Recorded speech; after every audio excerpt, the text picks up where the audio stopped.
Sinyales na ang iyong misis or girlfriend ay narcissist. Ayan.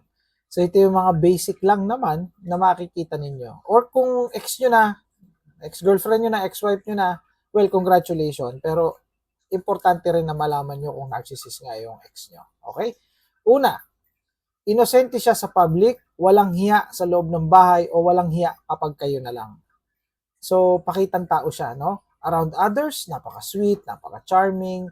Behind closed doors, kung kayo-kayo na lang, cold siya ang treatment sa'yo. Critical, ang hirap pakisamahan, napaka-controlling, at mahilig magpaikot or manipulative.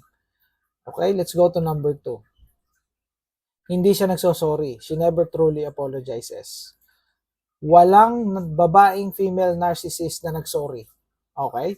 Kung magsosorry yan, performance lang yan. Ibig sabihin, nagkukunwari lang yon. So, anong ginagawa niya?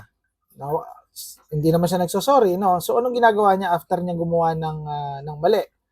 Siya ay iiyak, siya ay tatahimik, magmumukhang biktima, no? Pa-victim, victimization ang tawag diyan. She may act normal the next day, no? Kinabukasan parang walang nangyari. So, yun yung napakahirap diyan. Another one, wala siyang ownership sa kanyang ginawang pagkakamali. Hindi niya aakuin yun. Ikaw ang ituturo. At walang pagbabago. So kung tatanungin niyo ako kung nagbabago ang female narcissist o ang babaeng narcissist, unfortunately, hindi ito nagbabago. Hindi siya nagbabago. Another one, number 3, lahat ng pagkakamali ng inyong relasyon o lahat ng problema ng inyong relasyon, lahat ng mangyayari sa inyo na hindi maganda, ikaw ang ituturo. So, she turns every issue into your fault. Yun yung napakahirap doon. Kaya nakakapraning ito. So, litong-lito ang Mr. dito, litong-lito ang boyfriend. Dahil bakit ganun? No?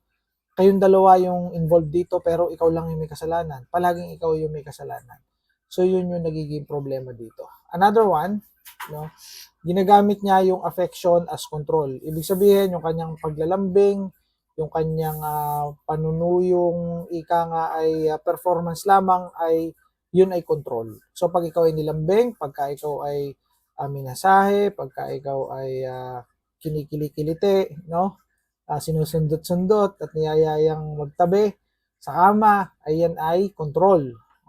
Nagiging siyang malamig sa'yo, nagiging siyang cold sa'yo kapag siya ay china-challenge mo. Pag kino-question mo siya, no, tinatanong mo yung mga ginagawa niya, ikaw ay nagseset ng boundaries, mga limitations, pinagbabawalan mo siya kasi alam mo na makakasama yun. Halimbawa, gusto niya pumunta sa bar, gusto niya makipag party-party hanggang madaling araw.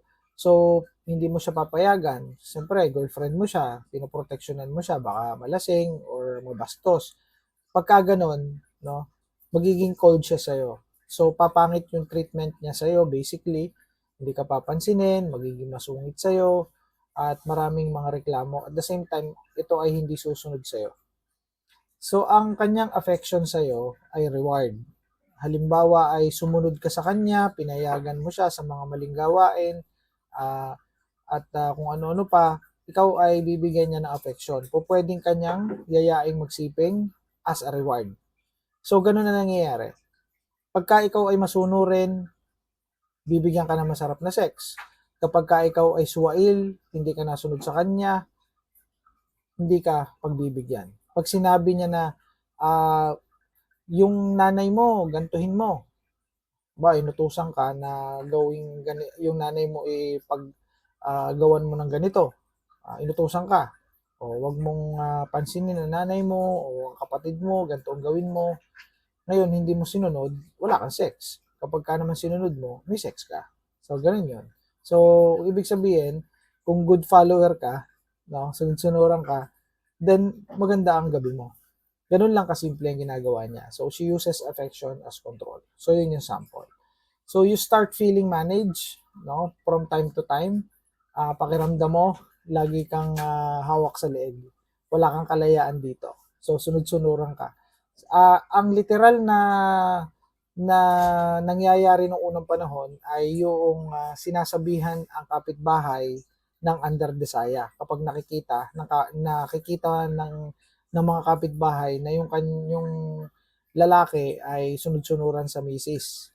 So kapag ka ganon, no, under the saya ang tawag. But here in our modern day, nowadays, no, in our modern day era, ay ito ay tinatawag na female narcissist or nasa narcissistic abuse, yung lalaki na yon na inandar the saya. Okay? So, last but not the least, no, she makes you feel smaller over time. So, lagi kang dinidevalue, lagi kang minamaliit.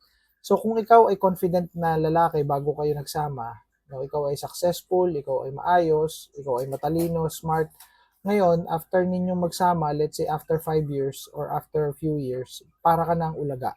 Susunod-sunuran ka na kahit anong sabihin ng misis mo, susundin mo, wala ka ng sariling desisyon, which is very wrong dahil sa relationship, ang leader dyan ay ang lalaki. So, kailangan yung lalaki nagdadala ng family, nagdadala ng relationship. Dahil ang mga lalaki ay initiator, ang mga babae, no, basically sa relationship dynamics, ay mga reciprocator.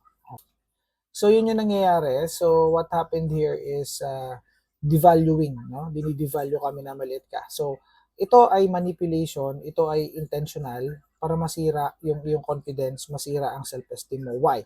Kasi ang iyong mataas na self-esteem, ang iyong mataas na self-confidence ay banta sa seguridad ng narcissistic na babae. So kapag ka nakikita niya na ikaw ay nagiging okay, gumaganda yung trabaho mo, sasabotage ka niya. Why? Because she felt that is threat, no? That situation ay threat sa kanya. Parang ganito, pag nakita niya na nagkakameron ka ng maraming resources, nagkakameron ka ng maraming ganito, ganyan, natatakot siya. Parang bansa, pag nakikita mo na nagkakameron siya ng maraming weapon, nagkikreate siya ng nuclear weapon, natatakot ka na baka gamitin yon against your country. So, ganun din ang narcissist na babae.